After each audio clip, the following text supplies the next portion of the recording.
আসসালামু আলাইকুম। আমি বাউল মিন্টু মিয়া। আমি আপনাদের নবীর শানে একটা গান গাবো।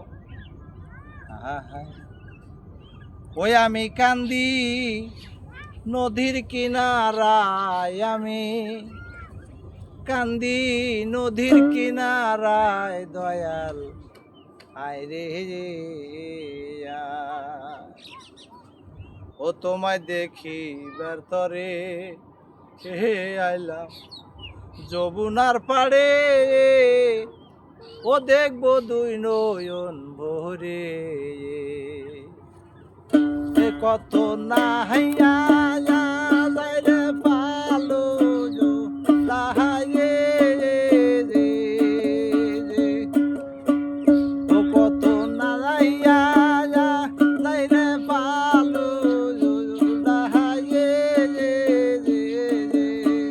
ও পাগল তুই লে